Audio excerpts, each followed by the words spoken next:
Hi everyone, welcome back to Coffee, Books, and Rain. I am Rachel. With me is coffee and books and Argos and Leo.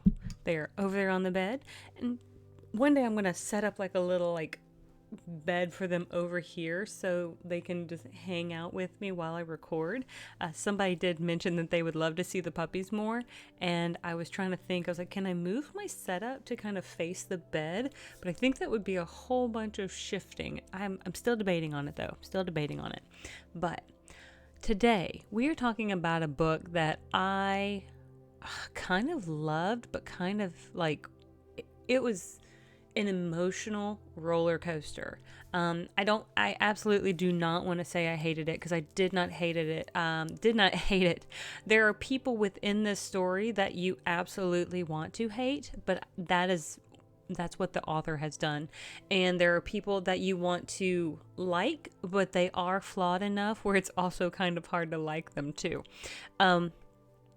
But let's talk about Bat Eater and the Other Names for Cora Zeng by Kylie Lee Baker. Now, this book is expected publication of April 29th, 2025, and I think where I've got it set on my list may be a few days before its release, but this is such an emotional book that I feel as though I kind of want to put it out there a little early.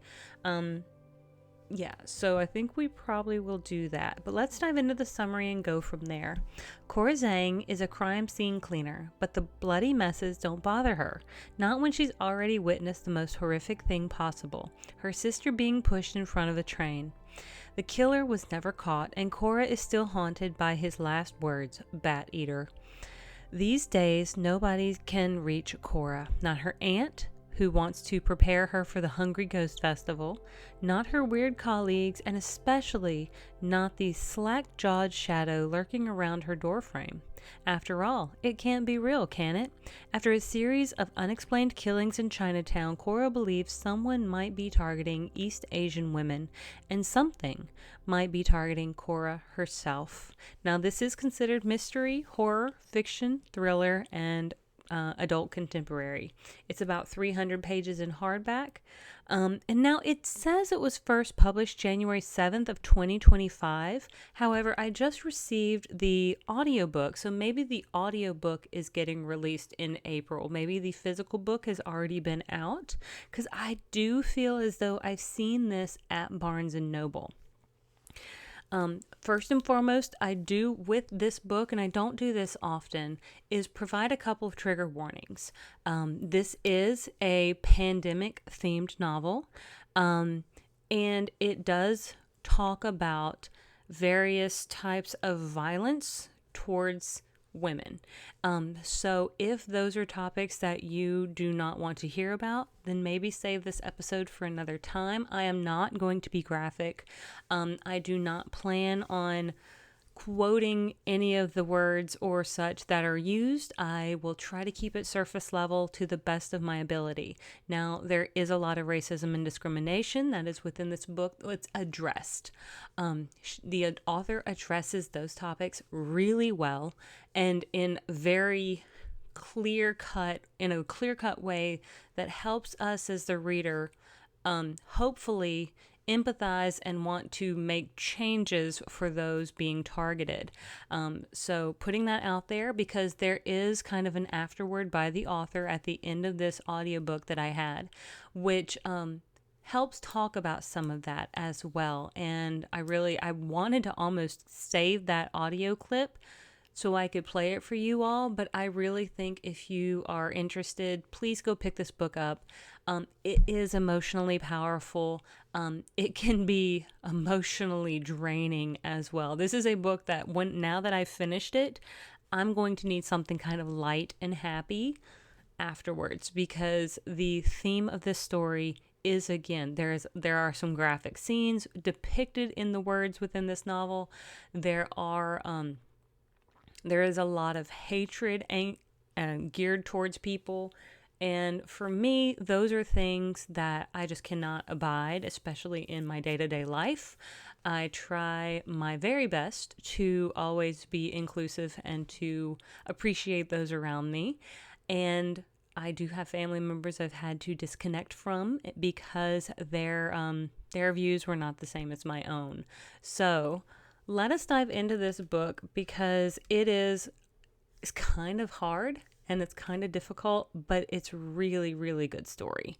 So Cora, in the very first chapter, she is with her sister on it's the middle of the pandemic. They're out buying toilet paper and they're going back to their apartment when they're getting on to a subway, like they're on the platform.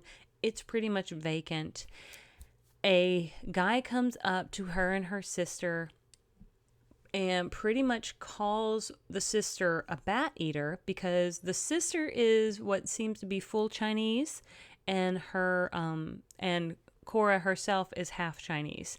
And the sister is pushed on, and it's not spoiler because this is chapter 1, so I'm just going to kind of let you know. Delilah is pushed on in front of an oncoming train.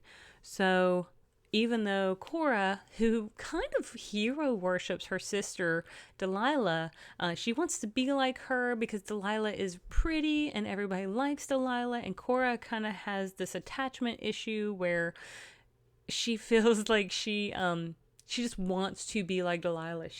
Follows in Delilah's footsteps, and it's not a great thing because Delilah is talking about, as they're on the platform, Delilah wants to move to China with their shared father to go be a model.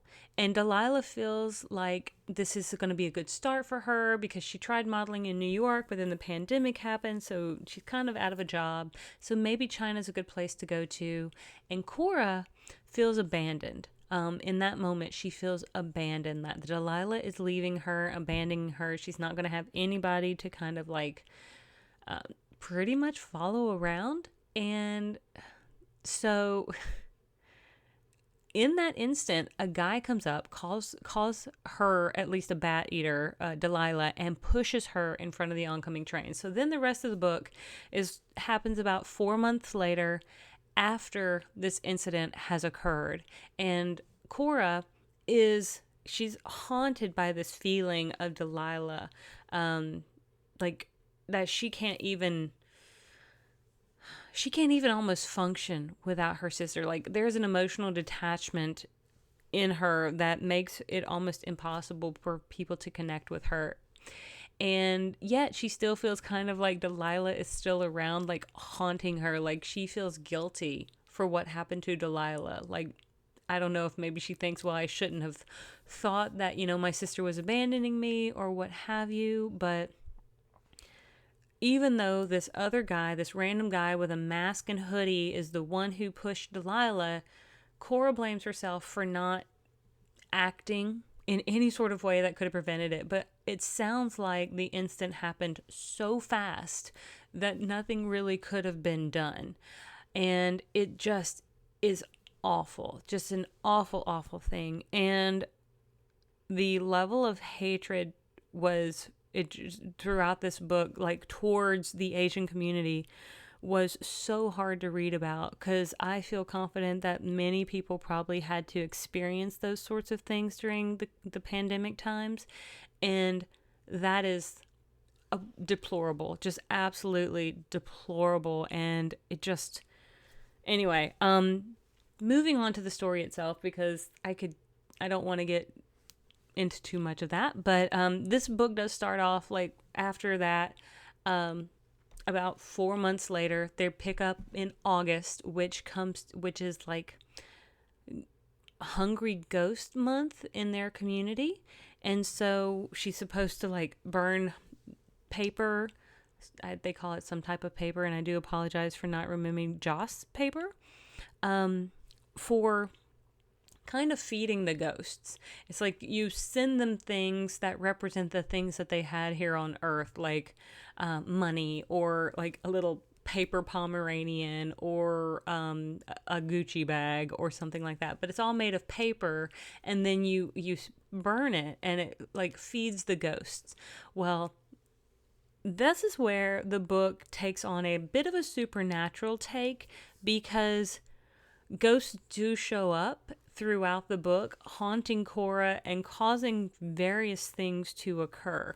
However, the more horrific thing is the people who are actively ending the lives of Asian women. And so we have a mystery going on of who is doing these terrible acts and who are these ghosts that are like sticking around. So Cora, being a crime scene cleaner, has started to realize that there is a huge uptick in violence towards Asian women. One of them being like a doctor, and one of them being like, I think, a student, and just different kind of walks of life are being targeted.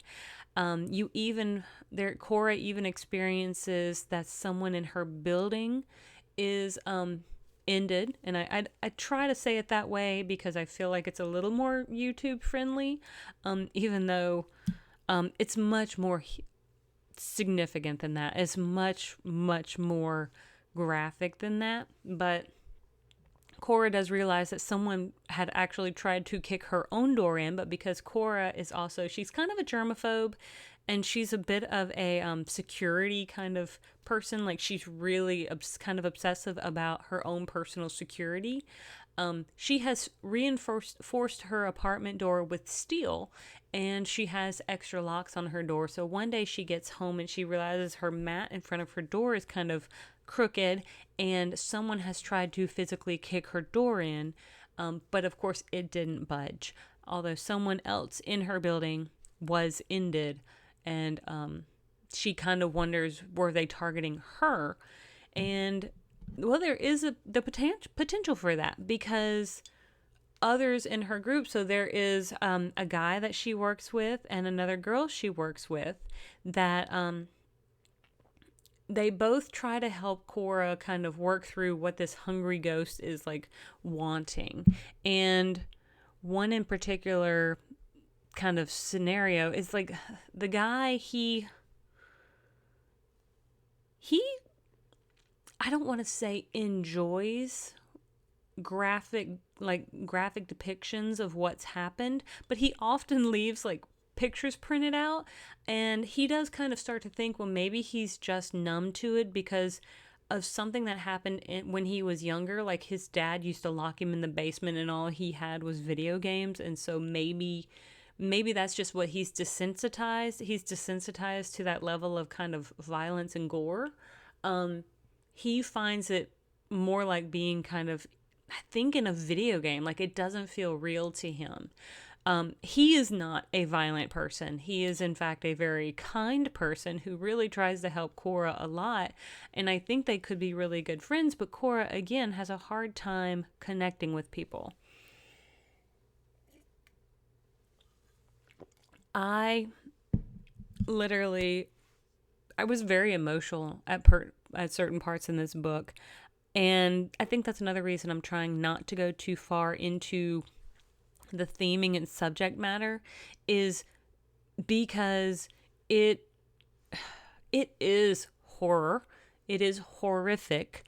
There is a mystery involved, but there is a bit of supernatural as well.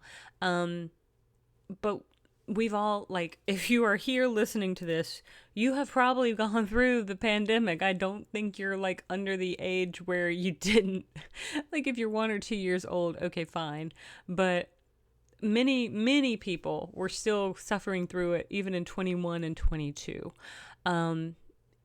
It's just had a lingering effect. And this book will pull you back into that time period when these things were so raw and so fresh.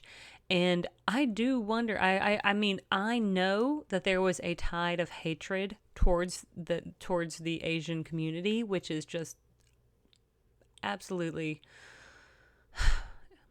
it's unfathomable that people would think in those ways. But the injustices that were never really addressed at that time are still having lingering effects, and it's just awful.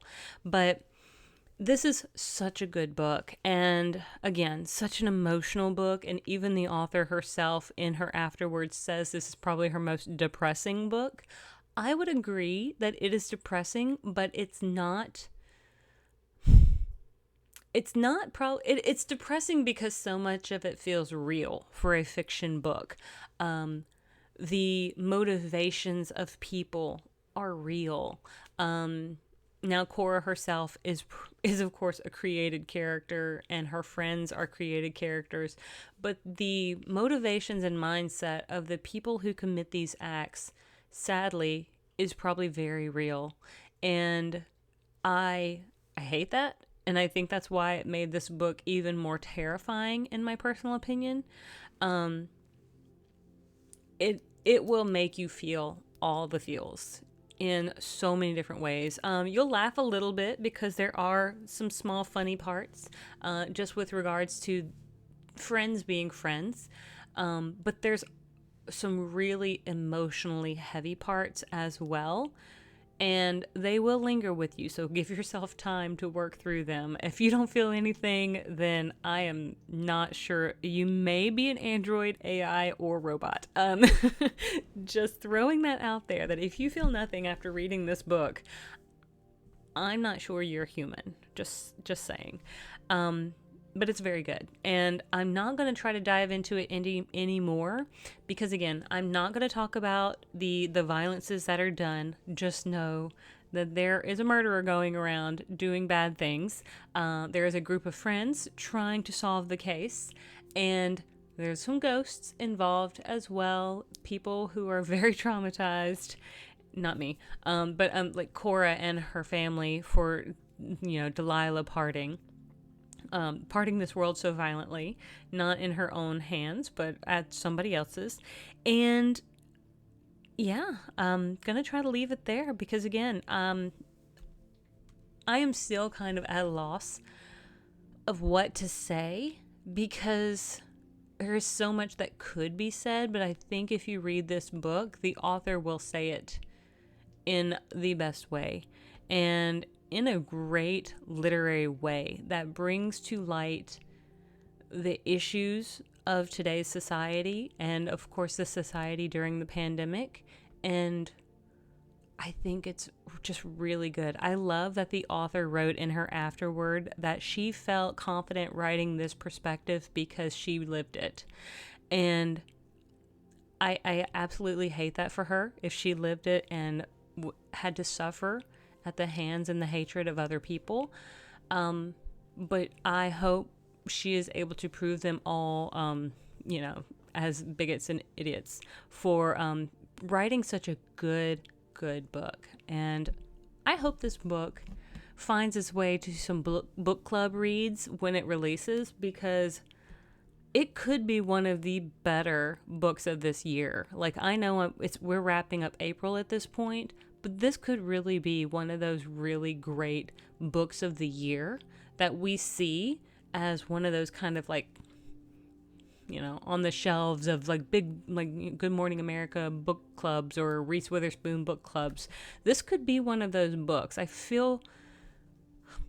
I'm hopeful. Because I think it deserves that level of recognition. But anyway, okay, I'm wrapping it up. I'll talk to you guys later. Thank you so much for tuning in, and I'll see you on the next page. Bye.